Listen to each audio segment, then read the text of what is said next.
Tää valotus on aivan karsea, mutta ekaksi videoksi tää saa nyt luvan kelvata.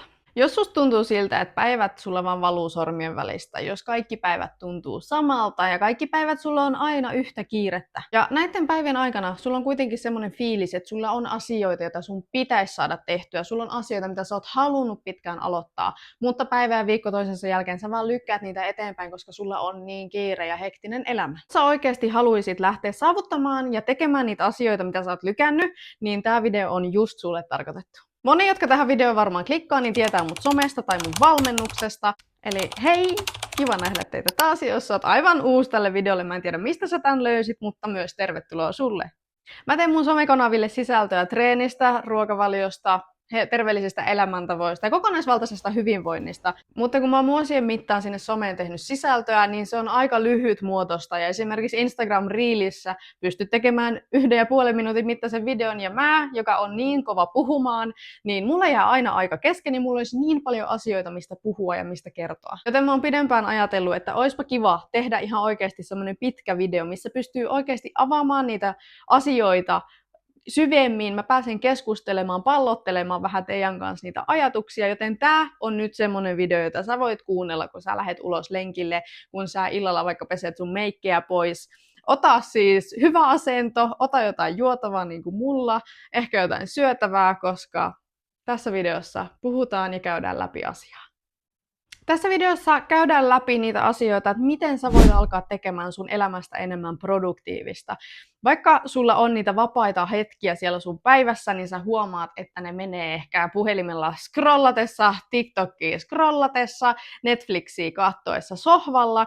Vaikka sulla on semmoinen fiilis, että sun elämä on tosi kiireistä ja hektistä, mutta jos se sun ruutuaika on yli muutamia tunteja siellä päivässä, niin mä uskon, että sä itse tiedät, että sä ehkä pystyisit parempaan, sä ehkä voisit olla produktiivisempi. Jos sulla samaan aikaan on niitä fiiliksiä ja ajatuksia, että mun olisi pitänyt aloittaa, mun olisi pitänyt tehdä näitä asioita, jos ne kuitenkin pyörii siellä mielessä, niin siinä vaiheessa ehkä tiedät, että ei se sun ajankäyttö ole ollut sitä kaikista produktiivisinta. Eikä se mitään, siis puhelimella scrollailu, Netflixin katsominen on siis aivan täysin ok, mutta jos sä haluat tehdä siitä sun vapaa-ajasta ja arjesta enemmän produktiivista, että sä saat ne asiat tehtyä, mitä sä suunnittelet, sulla on niitä juttuja, mitä sä haluat sun elämässä ja arjessa lähteä muuttamaan, jotta sä saat ne muuttumaan, niin tää video käy nyt sitten läpi, että miten me tehdään siitä elämästä enemmän produktiivista. Käydään myös läpi vinkkejä, miten sä saat siitä sun aamu, ilta, työ- tai opiskelurutiinista. Jos sulla on jotain selkeitä tavoitteita, mitä sä haluat lähteä saavuttamaan,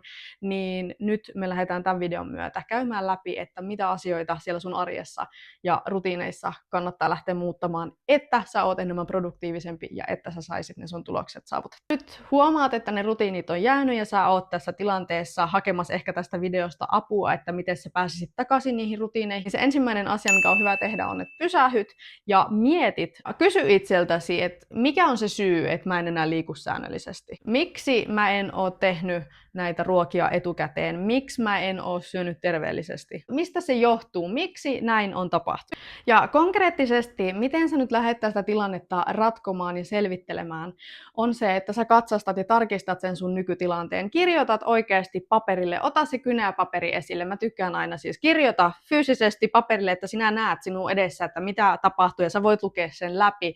Kirjoita sinne se sun nykytilanne. Sä voit esimerkiksi lähteä kirjoittamaan sinne, että tällä hetkellä mä en ole herännyt aikaisin. Kun mä nyt sitten oon ihan viime tippaan herännyt, niin mulla on ollut kauhea kiire, mä en ole kerännyt syödä aamupalaa, vaan mä oon lähtenyt suoraan sieltä töihin. Ja että kun sä oot töistä tullut kotiin, niin sulla ei ole ollut motivaatiota tai jaksamista lähteä treenille, vaan sä oot jäänyt katsomaan Netflixiä. Ja koska sä oot Netflixiä siinä koko illan katsonut ja sulla on muutenkin ollut semmoinen mukava fiilis, ei ole jaksanut paljon mitään tehdä, niin et sä nyt kyllä jaksa sitä ruokaakaan tehdä, niin sä oot voltannut useamman kerran viikossa. Elikkäs oikeasti myönnät itsellesi, mitä tällä hetkellä tapahtuu, miksi asiat tapahtuu. Kun sä oot kirjoittanut ne alas, sen sun nykytilanteen, lue sitä läpi, katsastele sitä ja huomaa siellä ne asiat, mitkä on niitä asioita, mitä sä haluat lähteä muuttamaan, mihin asioihin sä et ole tyytyväinen, mitä sä haluat lähteä muuttamaan siellä sun arjessa. Kun sä oot näitä asioita siellä vähän läpi käynyt, niin sit otat uuden sivun siellä sun kirjassa tai vihkossa ja alat kirjoittamaan, miltä se sun unelmaelämä näyttää. Miltä näyttää se sun unelma-arki, unelmaelämä. Kun sä osaat kuvitella sen sun unelma-arjen, unelmaelämän, niin sulla on myös tavoitteita, sulla on tiedossa selkeät asiat, mitä sä haluat lähteä toteuttamaan. Ja sitten kun sä huomaat, mitkä on ne asiat, ne rutiinit, mitä se sun unelma-ihminen, unelmaversio sinusta aamuisin tekee, päivällä tekee, töiden jälkeen tekee, niin ala kirjaamaan ne asiat ylös ja siitä sitten viiva tai nuoli, niin lähdet kirjaamaan, miten sä saat tämän asian toteutumaan sun elämässä. Laadit siis suunnitelman. Sulla on ne rutiinit ylhäällä, mitä sä haluat lähteä tekemään. Seuraavaksi kirjoita suunnitelma siitä, miten sä aidot tämän rutiinin sinne sun elämään sisällyttää ja saavuttaa. Kun sä lähdet toteuttamaan sitä suunnitelmaa, tekemään niitä asioita, mitä se sun unelma-ihminen elämässään tekee. Kun sä lähdet niitä toteuttamaan päivä toisensa jälkeen, viikko toisensa jälkeen, niin pikkuhiljaa susta tulee se sun unelmaversio itsestäsi. Nyt kun sä oot saanut selville, että mitkä on ne asiat, mitkä sä haluat sun elämässä lähteä muuttamaan, niin nyt sä oot valmis lähteen rakentamaan sitä produktiivisinta sua ja sitä sun unelma-arkea. Tässä on ne asiat, mitä mä yleensä teen, kun mä lähden näitä tilanteita ratkomaan ja sitä mun arkea uudelleen rakentamaan.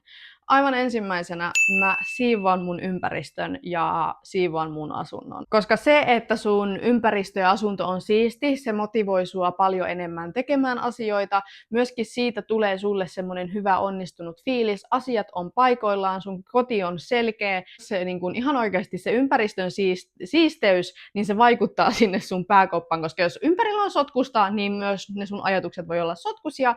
Ja myöskään sulla ei ole ehkä niin suurta motivaatiota lähteä toteuttamaan asioita, koska ympärillä on semmoinen sekamelska. Numero 2. Hae inspiraatiota siihen sun unelma-arkeen ja elämään vaikka somesta. Kato vaikka YouTube-videoita, jotka sua inspiroi. Seuraa ihmisiä Instagramissa, ketä sua inspiroi, minkälaisesta elämäntyylistä sä tykkäät. Seuraa sellaisia ihmisiä, jotka inspiroi sua ja motivoi sua. Sä voit myös selata ihan Pinterestistä kuvia, katsoa, että minkä tyylistä elämää sä haluat elää, mitä sä haluaisit lähteä sun arjessa ja elämässä muuttamaan. Mitä sä haluaisit sun elämällä tehdä? Tämä numero 3, se vähän liittyy siihen edelliseen, mistä puhuin, että sä tunnistat sun ongelmat ja laadit uusia rutiineja ja niihin rutiineihin sä teet niitä suunnitelmia. Eli tee jokaiselle päiville semmosia ihan minimaalisia pieniä suunnitelmia, jotka sä lähdet toteuttamaan. Ei semmosia megasuuria suunnitelmia, jotka tulee tosi hankalaksi ja semmoiseksi, että sä tylsistyt ja sä et saa niitä tehtyä, vaan ihan semmosia mini-juttuja.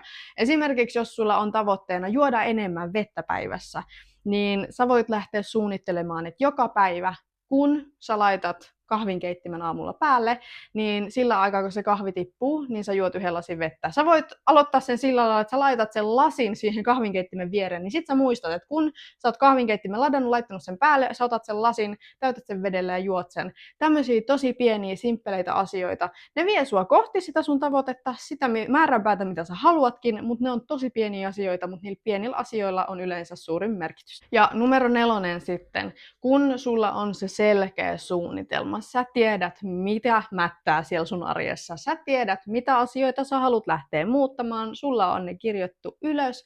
Sä tiedät, miltä se sun unelmaelämä näyttää, mitä sä haluat lähteä elämään.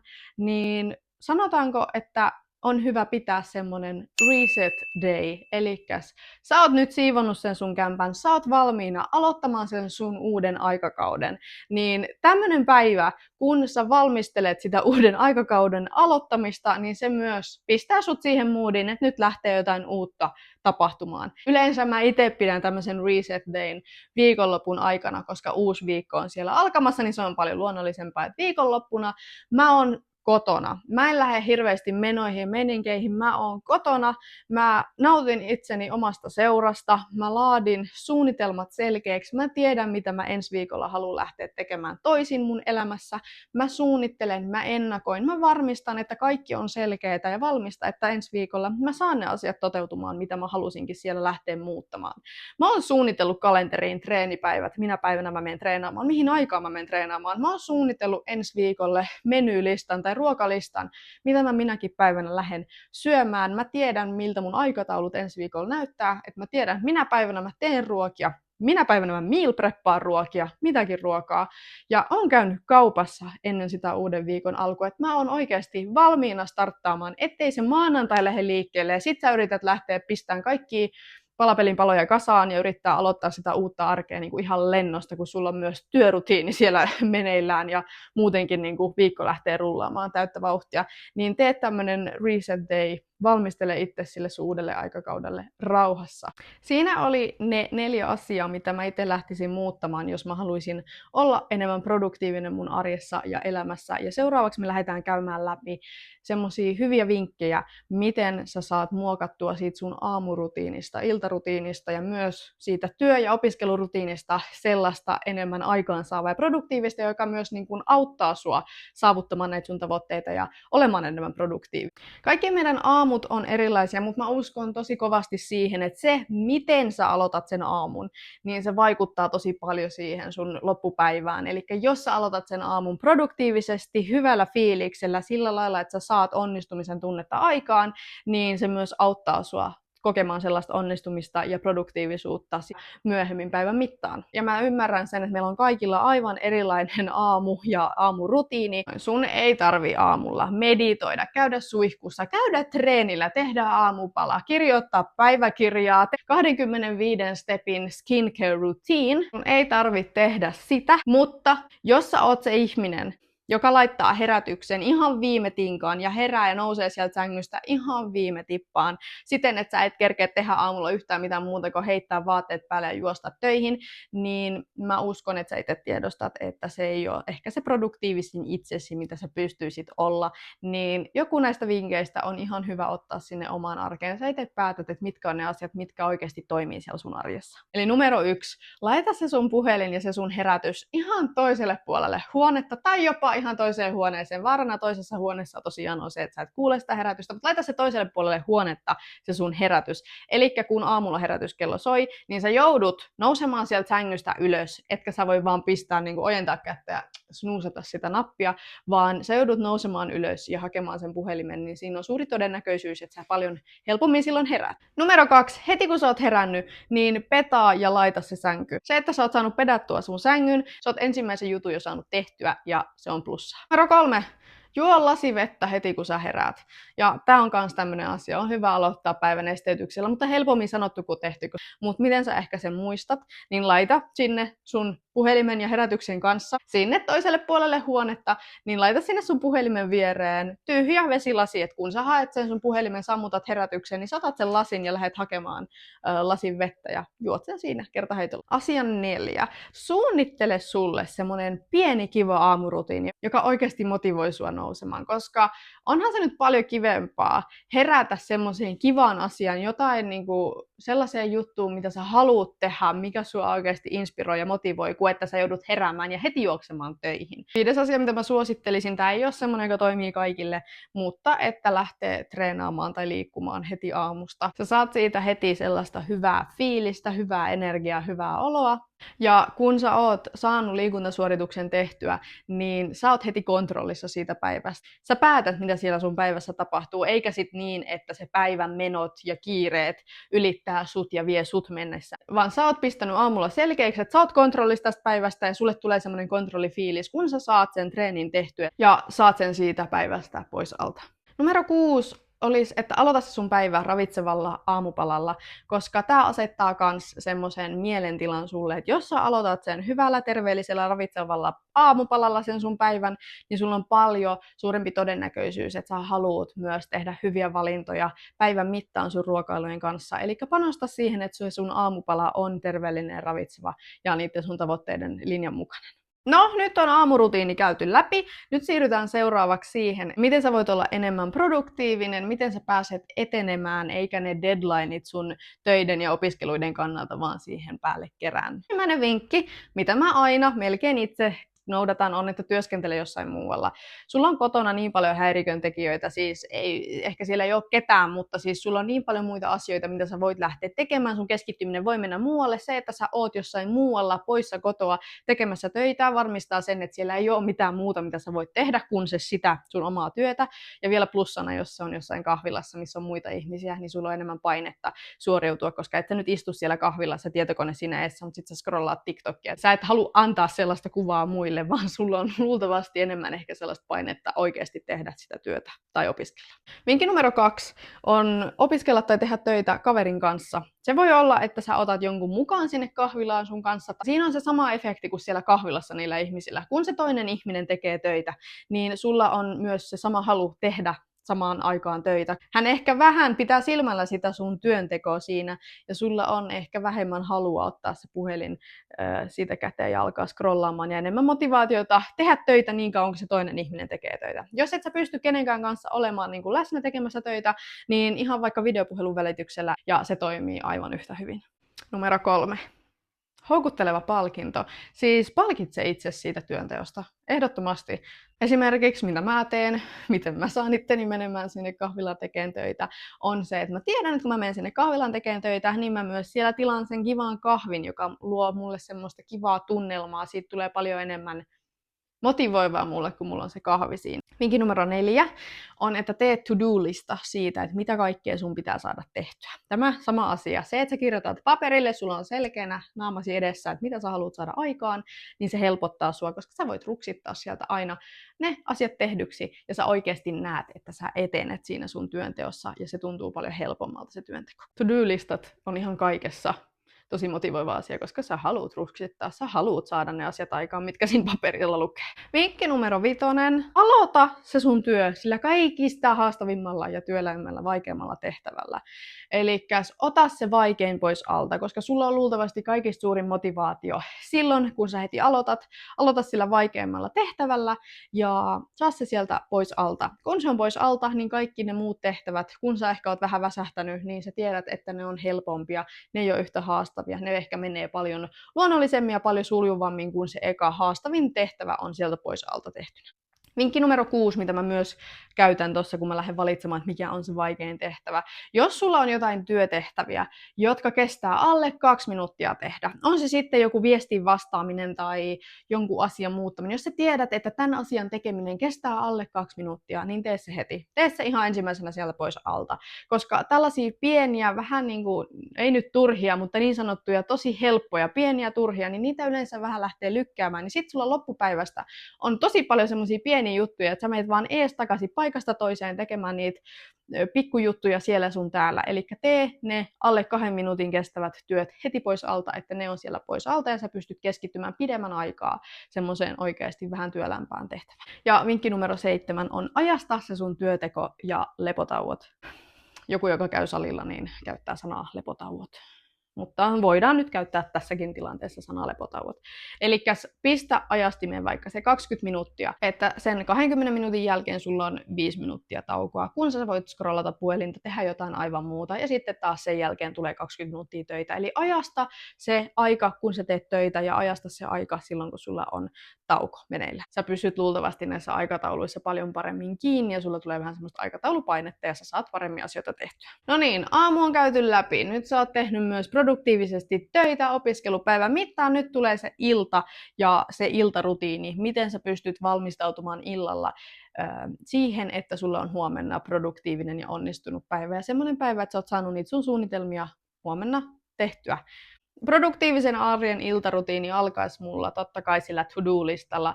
Aseta huomisen to-do-lista. Kirjoita paperi. Ota se paperi ja kynä 3. kertaa esille, kirjoita sinne, mitä sä haluat huomenna saada aikaan, mitkä on ne tehtävät, mitä sun pitää tehdä.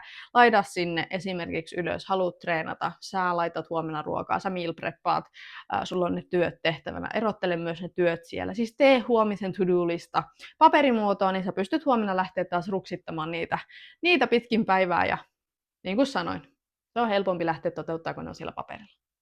Numero 2. Aseta itsellesi se nukkumaanmenoaika ja se aika, milloin sä lähdet heräämään.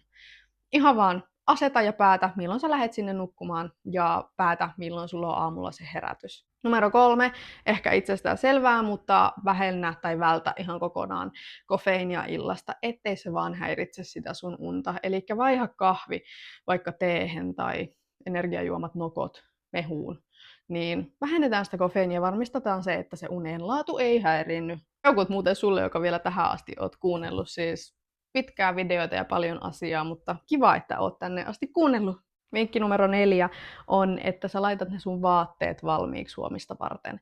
On se sitten, että sä lähdet aamulla heti treenaamaan tai sä lähdet aamulla töihin. Valitse vaatteet illalla valmiiksi, laita ne valmiiksi johonkin tuolille, johonkin esille, kaikki sukat, kaikki alusvaatteet, ihan kaikki, että kun sä nouset ylös, niin sulla on helppo lähteä vaan pukemaan ne vaatteet päälle siinä, että sä tiedät tasan tarkkaan, mitä sinne sun päälle tulee, kaikki korut, kaikki semmoset, laita ne siihen esille, ettei siihen mene yhtään sen enempää aikaa. Vinkki numero 5. Vietä semmoinen rauhallinen hetki itses kanssa. Jos sulla on ollut semmoinen hektinen, kiireinen päivä, tuntuu vaan, että sä meet asiasta toiseen ja sulla on työtehtävän jälkeen, niin illalla istu alas, ole itsesi kanssa, juo vaikka sitä sun teetä, lue kirjaa, kirjoita sitä sun to-do-listaa, mutta oo itses kanssa ihan rauhassa. Et jos menee vaan paikasta paikkaan, niin voi tuntua siltä, että ei ole yhtään sitä vapaa-aikaa, vaikka sitä oikeasti siellä kyllä välissä on, mutta sen vapaa-ajan käyttää sillä ja scrollaamalla, niin sä et edes silloin huomaa, että sulla on sitä vapaa-aikaa, vaan oo ilman puhelinta, oo itses kanssa rauhassa, niin sä saat semmoisen fiiliksen, että oikeasti sulla on omaa aikaa, sulla on vapaa-aikaa ja sulla on paljon levollisempi fiilis. Ja vinkki numero 6, valmista aamupalaa seuraavalle aamulle, jos vaan suinkin pystyt. Jos sä tiedät, että sä oot semmoinen ihminen aamulla, että sulla on kiire aamuisin, sulla on niin kuin hankaluuksia muistaa syödä se aamupala tai saada aamupalaa niin kuin tehtyä, niin tee se iltaa ennen. Esimerkiksi joku tuorepuuro on tähän ihan mainio vaihtoehto. Sä voit tehdä kaiken iltaa ennen ja otat sen vaan jääkaapista ja alat sitä syömään, niin se on niin kuin kaikki, mitä sä voit ennakoida ja tehdä etukäteen, niin tee, koska se helpottaa sua aina tulevaisuudessa. Toivottavasti sä sait tästä videosta jotain irti. Kiitos, että sä jaksoit katsoa tämän koko videon ja tähän asti olit mukana. Kaikki mun sosiaalisen median kanavat löytyy tuosta alta. Alas seuraa mua Instagramissa. Ota tää tili seuranta, jos täällä kantaiset videot sua tulevaisuudessa kiinnostaa. Kiitos, kun olit täällä seurana mun kanssa.